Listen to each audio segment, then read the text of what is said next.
రేపటి నుంచి అడ్మిషన్ చేస్తారు.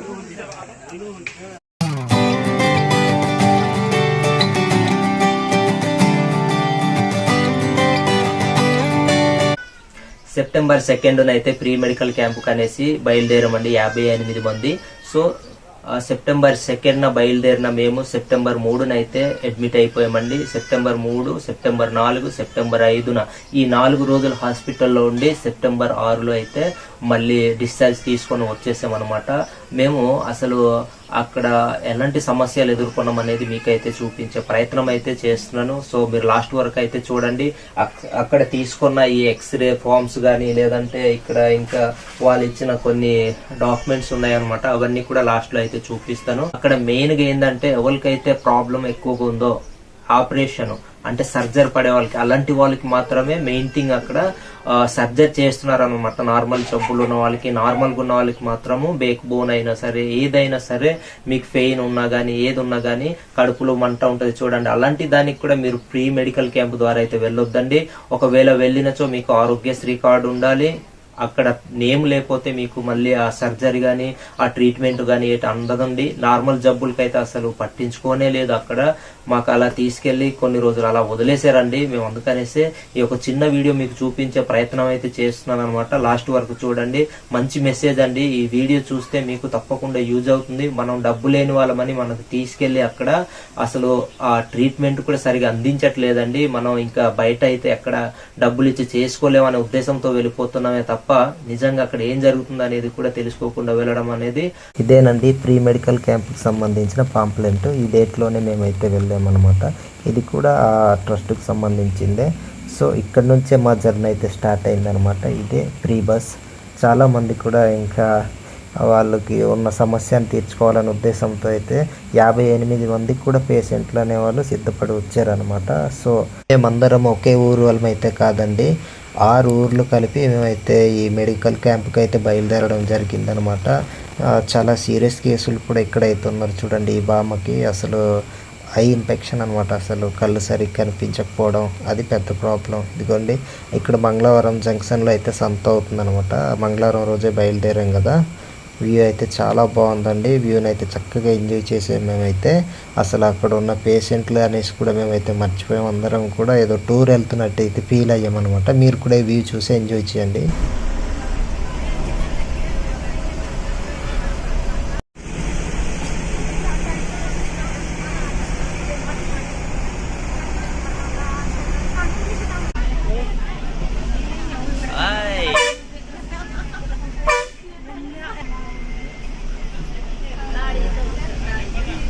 సైడ్ నుండి బాగుంటుంది సార్.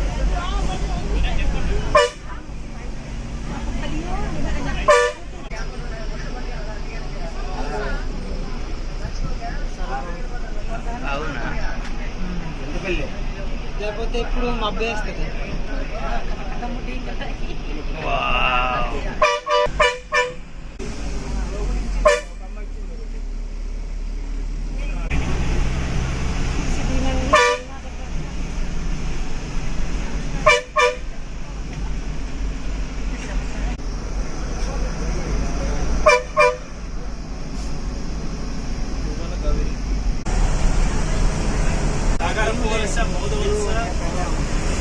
నేను వచ్చాను అంటే నీరు తోటకుండా అని నీరు తోట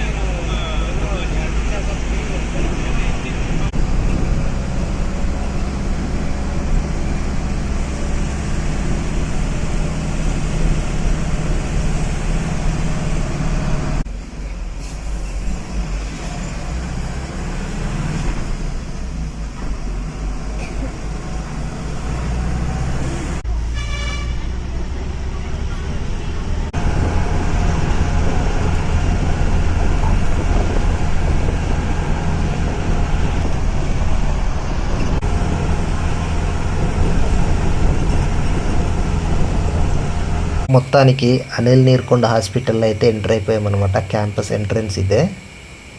సో ఇదిగోండి పోస్టర్ అయితే చూడండి. ఇంకా లోపలికి అయితే వెళ్ళిపోవాలి. అది మొత్తం కూడా ఎడ్యుకేషనల్కి సంబంధించిన క్యాంపస్ అనమాట. ఇదిగోండి ఇదే, ఇక్కడే బస్ అయితే స్టాప్ అయింది. పక్కనే హాస్పిటల్ అనమాట, ఇప్పుడు కనిపించింది కదా ఆ 6 ఫ్లోర్స్ అనమాట హాస్పిటల్. అలా మెల్లగా బస్సు అయితే దిగుతున్నారు. ఇంకా చాలాసేపు జర్నీ చేశారు కదా, దానివల్ల కొంచెం టైర్డ్ లాగా అనిపించిందేమో. మేమైతే ముందుగానే దిగేసాము, ఇంకా దిగాల్సిన వాళ్ళు చాలామంది ఉన్నారనమాట. టోటల్గా మేము వచ్చేసి ఇదిగోండి 58 మెంబర్స్ పేషెంట్స్ అనమాట. మొత్తం టోటల్ ఇరే మా బేచి చూడండి. లగేజ్తో పాటు ఎలా వెళ్ళిపోయాము, అందరిని కూడా అలానే బ్యాగ్స్ లగేజ్లు అన్నీ కూడా పట్టుకెళ్ళామన్నమాట. చాలామందికి కొత్త సిటీ అనేది. సో హాస్పిటల్ అన్న కూడా మన వాళ్ళు అయితే చాలా భయపడుతున్నారు. ఇదే హాస్పిటల్ ఎంట్రన్స్ ANH అనేసి ఉంది కదా, అనిల్ నీరుకొండ హాస్పిటల్ అనమాట. చూడండి ఇంకా అప్పటికే టైం అయితే 5 అయిపోయిందండి పిఎం. అలా ఇంతమంది బయలుదేరి ఇంత నీరసంగా వెళ్తున్నాం. చూడండి మాకు ఉండడానికి స్టే చేయడానికి పైన హాస్పిటల్ అనమాట, ఇది రూమ్స్. సో వార్డులోకి అయితే ఇంకెళ్ళలేదు, ఆ రోజు రెస్ట్ తీసుకున్నాం. నైట్ డిన్నర్ అనమాట ఇది. సో అది క్యాంటీన్ లాగా బాగుంది, కూర్చొని తినడానికి ఫుడ్ కూడా బాగుంది. సో ఆ నెక్స్ట్ డే నుంచి చూడండి ఇది నా వార్డ్ అనమాట. నేను బెడ్లో పడుకున్నా, లోపలైతే ఇలా ఉంది. అందరూ కూడా చాలా అఫీషియల్గానే పడుకొని చక్కగా అయితే ట్రీట్మెంట్లు అయితే తీసుకుంటున్నాను అనమాట. అక్కడైతే ఫుడ్ స్పెషాలిటీ అయితే ఇలా ఉందన్నమాట. చూడండి అది వచ్చేసి రైస్ ప్యాకింగ్, ఇది వచ్చేసి పెరుగు, తర్వాత ఇది వచ్చేసి సాంబార్ అనమాట, పప్పు, మళ్ళీ ఇది వచ్చేసి కర్రీనే. బాగుంది, చాలా బాగుంది ఫుడ్ విషయంలో అయితే. కానీ కొంచెం రైస్ అనేది తక్కువ అంతే. చూడండి చేతిలో అయితే ఇంకా వాచ్ తగిలించేసారు. ఇది వచ్చేసి పేషెంట్ ఐడి అనమాట. ఇది ఆర్థోపెడిక్ సంబంధించిన రూము, ఎక్స్రే రూము, తర్వాత లోపల వచ్చి ఎక్స్రే బెడ్ అనమాట. ఆ బ్యాక్ సైడ్ హాస్పిటల్ నుంచి అయితే మంచిగా అయితే వ్యూ అయితే ఉందన్నమాట. ఇవి అపార్ట్మెంట్స్, మరి ఇవి కూడా మెడికల్కి సంబంధించో లేకపోతే ఏటో తెలియదు. 5 to 6 ఫ్లోర్స్ అయితే ఉన్నాయి అవిను. రోడ్డు తర్వాత వచ్చేసి అయితే తాటి చెట్లు అనమాట, తాటి ముంజలు ఇవన్నీ ఉంటాయి కదా. చాలా బాగుందంటే మాకు కొండల్లో ఉండి మేము ఆ నేచర్ని అయితే అనుభవిస్తుంటాం, కానీ సిటీకి వెళ్ళినా కానీ మాకైతే కొత్తగా అనిపిస్తుంది. ఆఫ్టర్ 4 days మేమైతే డిశ్చార్జ్ తీసుకొని ఇంటికి అయితే తిరిగి వస్తున్నామండి. చూడండి ఆ స్త్రీ శక్తి అనే పథకం నిజంగా ఆడవాళ్ళకి అయితే చాలా యూజ్ అవుతుందండి. ఇదిగోండి ఫ్రీ టికెట్, ఆధార్ కార్డు ఇచ్చి చక్కగా అయితే ఫ్రీ టికెట్ అయితే పొందుకోగలుగుతున్నారు. మరి సిటీలో టౌన్లో వాళ్ళకి యూజ్ అవుతుందో లేదో కానీ మా పల్లెటూరు వాళ్ళకి అయితే నిజంగా స్త్రీ శక్తి అనే పథకం అయితే నిజంగా వండర్ఫుల్గా యూజ్ అవుతుంది, చాలా హ్యాపీ కూడా. ఇంకా చూడండి మేమైతే ఆ టికెట్లు తీసుకొని మా ఆడవాళ్ళు అంటే మాతో పాటు ఎవరైతే లేడీస్ ఉన్నారో వాళ్ళు కూడా చాలా హ్యాపీగా ఫీల్ అయ్యారనమాట. డబ్బులు లేవని చాలామంది బాధపడుతున్నారు. బెనిఫిట్ ఏంటంటే ఆ బస్సులో కూడా ఫ్రీ టికెట్ ఉండడం వల్ల. చూడండి వెళ్తున్న దారిలో ఇది మొత్తం కూడా గాజువాక ఆ సర్కిల్ ఏరియా అనమాట ఇది. సో అలా మొత్తానికి అయితే మా జర్నీ స్టార్ట్ అయిపోయి మళ్ళీ ఇంటికి అయితే వచ్చేస్తున్నాం. సో ఇది స్టీల్ ప్లాంట్ రూట్ అనమాట. ఇది నేను మీకు చెప్పనవసరం లేదు, మీరు చాలామంది చూస్తుంటారు. సో అలా అయితే మా జర్నీ మొత్తానికి కొనసాగుతుంది మెల్లగా. ఇంకా మాతో పాటు ఉన్న వాళ్ళైతే ఎవరైతే సిటీ కొత్త అనేసి అన్న వాళ్ళైతే చాలా ఆశ్చర్యంగా ఇలాంటి బిల్డింగ్స్ అన్నీ కూడా చూస్తున్నారు అనమాట. ప్లేస్ కావచ్చు, ఆ గార్డెన్ ఏదైతే ఆ బైపాస్ రూట్ ఉందో ఆ మధ్యలో చూడండి గార్డెన్ ప్లాంట్స్ని అయితే చక్కగా చూసుకుంటూ వచ్చారనమాట. అలా డిమార్ట్ కనిపిస్తుంది కదా, అలాంటి షాపింగ్ మాల్స్ని ఇప్పుడు చాలా ఆశ్చర్యంగా అయితే చూశారు. నాకైతే ఆకలి వేసి మంచి బస్సులోనే ఇంకా కప్ప బొప్పాయిస్ని అయితే తీసుకొని ఆకలి కొంతవరకు తీర్చుకున్నాను. అలా ఇంకా ఆ డే మొత్తం కూడా అలా జర్నీ చేస్తూనే ఉన్నాం కదా. ఇంకా ఆ జర్నీలోనే నాకైతే ఆకలేసింది. మొత్తానికి చేరుకోవాల్సిన మా జంక్షన్లో అయితే చేరుకున్నాము.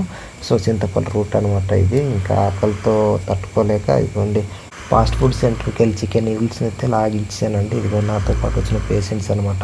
వాళ్ళకి ఇంకా డ్రింకులు స్వీట్స్ అలవాటు కాబట్టి వాటితో అడ్జస్ట్ అయిపోతున్నారు. నేనైతే అలా అడ్జస్ట్ అవ్వలేకపోయాను. సో ఇదిగోండి 8 గంటల తర్వాత అయితే ఇదిగో మా ప్రయాణం అయితే ఇట్లా అయితే స్టార్ట్ అయిందనమాట. అసలు రోడ్ ఏం బాగాలేదండి. ఇది వచ్చేసి లోతుగడ్డ బ్రిడ్జ్ టు కోటగున్నల వరకు అనమాట. ఇలానే ఉంది గుంతలు గుంతలు రోడ్డు. చూడండి ఈ రోడ్డు కూడా చాలా పెద్ద పెద్ద గుంతలు ఉన్నాయండి. కానీ అస్సలు లైటింగ్లో ప్లెయిన్లా కనిపిస్తుంది అనమాట, చిన్న చిన్నదిలానే కనిపిస్తుంది.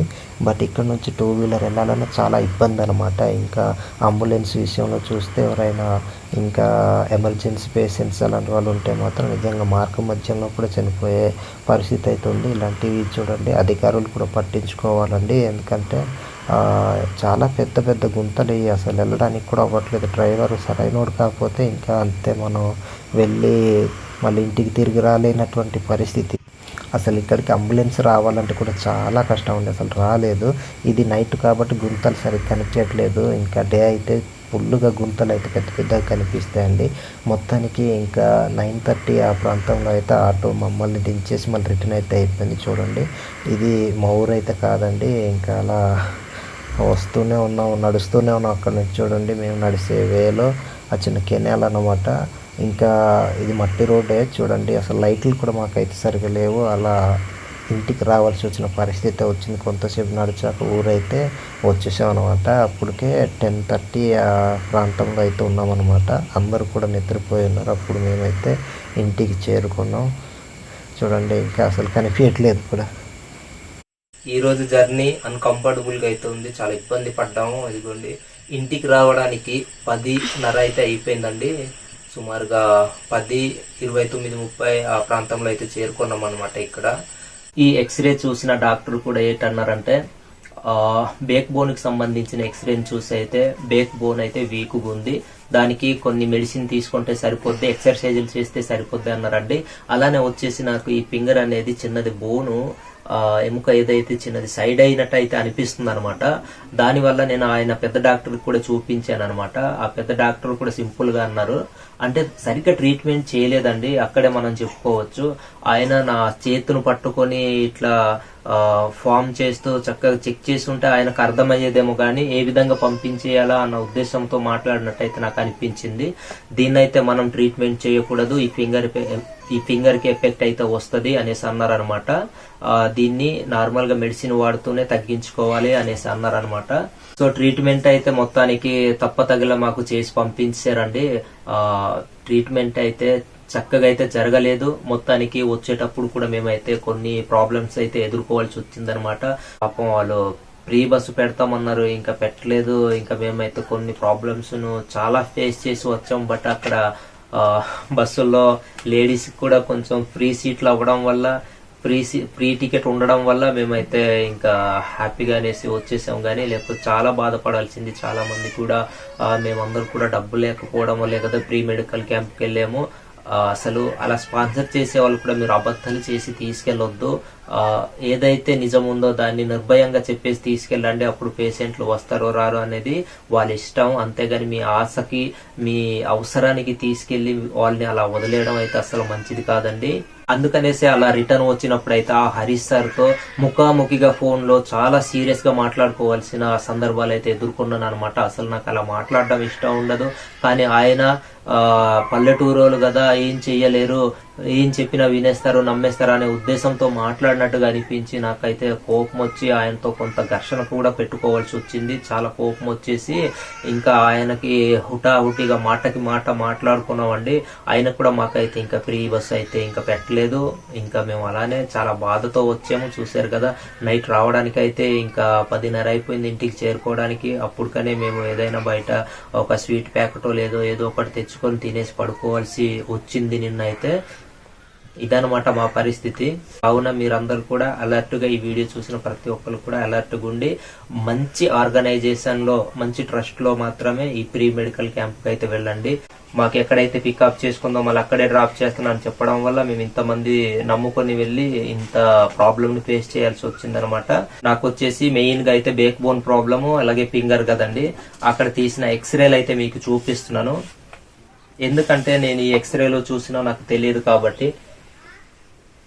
ఇదిగోండి చూడండి, ఇది వచ్చేసి బేక్ బోన్ కి సంబంధించిన ఎక్స్రే అనమాట. అలానే ఇది వచ్చేసి నా ఫింగర్ కి సంబంధించిన ఎక్స్రే అనమాట. ఇవ్వండి, ప్రాబ్లం ఏంటనేది కూడా తెలియజేయండి. మాకైతే ఏం చెప్పలేదండి. మెయిన్ గా అయితే మనకు వచ్చేసి దాని లొకేషన్ ఏంటంటే సాట్గట్ అయితే ANH అనేసి ఉందండి. ఆ నీరుకొండ హాస్పిటల్ తగరపు వలస లోపల ఇది వచ్చేసి సంఘీ వలస అనమాట. సో అక్కడికైతే వెళ్లి ట్రీట్మెంట్ అయితే తీసుకున్నాము. బట్ ట్రీట్మెంట్ అనేది సరిగ్గా ప్రాపర్ గా అయితే లేదండి. మన ప్రీ మెడికల్ క్యాంపుకి వెళ్లే వాళ్ళకైతే అంత పెద్దగా పట్టింపు అయితే లేదు. ఎవరికైతే సర్జరీ ఉందో వాళ్ళకి మాత్రమే మెయిన్ అయితే పట్టించుకుంటున్నారు అనమాట. ఈ ఫామ్ వచ్చేసి ఫిజియోథెరపీకి సంబంధించింది అనమాట. నాకు ఏదైతే బేక్ బోన్ పెయిన్ ఉందో చూడండి, దానికి ఈ ఫామ్ అయితే ఇచ్చారనమాట. ఇక్కడ కొన్ని ఎక్సర్సైజ్ టిప్స్ అయితే ఉన్నాయి, వాటిని అయితే చెయ్యాలనేసి అన్నారు. ఇది వచ్చేసి ఆర్థోపెడిక్ డిపార్ట్మెంట్ వాళ్ళు అయితే ఇచ్చారనమాట, డిశ్చార్జ్ ఫామ్ అని.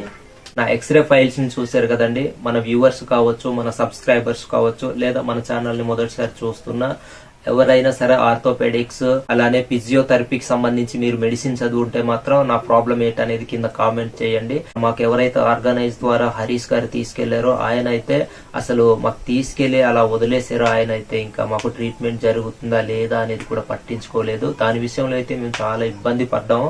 ఎందుకంటే అసలు మా ఏజెంట్స్ అంటేనే కొంతమంది మాట్లాడలేని పరిస్థితి, ఆడవాళ్ళు కావచ్చు, మగవాళ్ళు కావచ్చు, మేమందరూ కూడా అలాంటి పరిస్థితిని అక్కడ ఎదుర్కొన్నాం అనమాట. మా పేషెంట్స్ అయితే అంటే మాతో పాటు వచ్చిన చాలా మంది కూడా తెలుగు మాట్లాడడానికి అసలు రాదండి. వాళ్ళు కూడా చాలా ప్రాబ్లమ్స్ అయితే ఫేస్ చేశారు. కొంతమంది అయితే ఏడ్చి వచ్చేసారు అనమాట. అసలు అదే మాకు ఆర్గనైజ్ చేసిన హరీష్ గారు ఉంటే మంచి వాళ్ళైతే అక్కడ మాకు నిజంగా తీసుకెళ్లిన వాళ్ళైతే అక్కడ వచ్చి చూస్తుంటే ఆ పరిస్థితిని అంతా అర్థం చేసుకొని చక్కగా మాకు ట్రీట్మెంట్ ఇప్పించే వాళ్ళండి. ఇలా చాలా మంది మోసాలు చేస్తున్నారు. ఇలాంటి మోసాలకి మీరు గురవ్వద్దు అనే ఉద్దేశంతోనే నేనైతే ఈ యొక్క చిన్న వీడియో అయితే చేశానండి. మరి ఈ వీడియో మీకు ఎలా అనిపించిందో కింద కామెంట్ చేయండి. ఇదైతే ఇంకా కోపంతోనో దేనితోనో చేయట్లేదండి, కానీ అక్కడ free bus, free medical camp అని తీసుకెళ్లి ఆ పాంప్లెంట్ లో ఉన్న ఆ జబ్బులు ఏవైతే ఉన్నాయో వాటన్నిటిని కూడా మాకైతే ఏమి లేవండి. ప్రాపర్ గా ఒకటే జబ్బు మీద మాత్రమే అక్కడ మెడిసిన్ అనేది ఇస్తామనేసి అన్నారు. కానీ అది కూడా ప్రీ మెడికల్ క్యాంప్ ద్వారా కూడా మనం కొనుక్కోవాలటండి. అది ఎంతవరకు వాస్తవమో ఇంకా మీరే చెప్పాలి. మరి అలాంటి క్యాంపులకైతే దయచేసి కూడా మన ఏజెన్సీ నుంచి కావచ్చు ఎవరైనా సరే ప్రీ మెడికల్ క్యాంపు అది ట్రస్ట్ మంచిదైతేనే మీరు నమ్మి వెళ్ళండి. అన్ని విధాలుగా తెలుసుకునే వెళ్ళండి. పూర్తిగా తెలుసుకోకుండా అయితే వెళ్ళొద్దు. అక్కడ తీసుకెళ్ళడానికి కోసం వాళ్ళ అవసరాల కోసము చాలా చక్కగా చెప్తారండి. ఇంకా వెళ్ళడం రావడం ఫ్రీనే, మేమే దగ్గరుండి చూసుకుంటాం, ఇలాంటి కాకమ్మ కబుర్లు కూడా చెప్తారు చూడండి. అలానే మేము నమ్మి వెళ్ళి లాస్ అయిపోయిన రోజులండి ఇవి. అందుకనేసే ఈ యొక్క వీడియో మీ అందరికీ ఉపయోగపడుతుంది. చూసే ప్రతి ఒక్కరు కూడా మీ ఫ్రెండ్స్ కి, మీ ఫ్యామిలీ మెంబర్స్ అందరికీ కూడా షేర్ చేయండి. మరి ఇంకా డబ్బు లేని మాలాంటి వాళ్ళు ప్రీ మెడికల్ క్యాంపును నమ్ముకొని హాస్పిటల్స్కి వెళ్ళి బాధపడే కన్నా ఈ వీడియో చూస్తే మీకు ఉపయోగపడుతుందనేసి నేనైతే నమ్ముతూ, మేమైతే చాలా ప్రాబ్లమ్స్ అయితే ఫేస్ చేసాము. సో మా చిన్న వీడియో మీకు ఎలా అనిపించిందో కామెంట్ చేయండి. Bye guys.